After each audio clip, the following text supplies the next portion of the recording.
Hello, hello cravings! Kung mahilig ka sa talong, pangit man tong pakinggan pero napakasarap na poki-poki. 2 pirasong talong, iihaw lang natin ito. Tutusok-tusukin natin para maiwasan natin sumabog yung ating mga talong. Then after nyan, hanguin na natin, palamigin natin at balatan. Depende na po sa inyo kung paano po kayo nagbabalat ng inihaw na talong. Pero mas mabilis balatan ang inihaw na talong kung padadaanin natin ito sa tubig. Hiwain lang natin to ng maliliit. Kailangan din natin dito ng bawang. Kailangan din natin ng sibuyas at ng kamatis.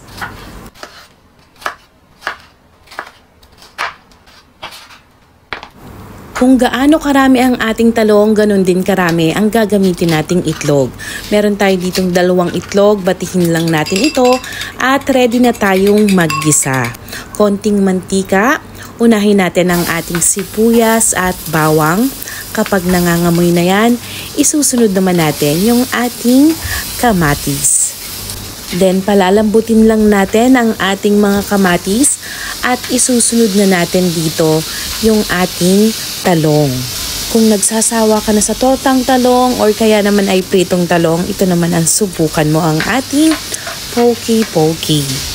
Lagyan natin to ng pampalasang paminta, ng asin at ng magic. Depende na po sa inyo kung gaano karaming magic ang gusto nyong ilagay. Ilagay naman natin yung ating mga itlog at hahaluin lamang natin yan hanggang maluto yung ating mga itlog.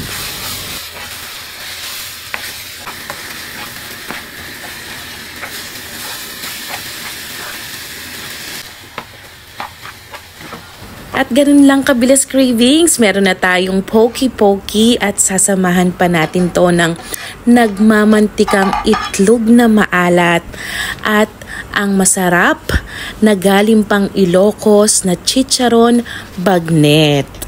Kaya tara na cravings, samahan nyo na akong tikman ang ating masarap na dish for today's video.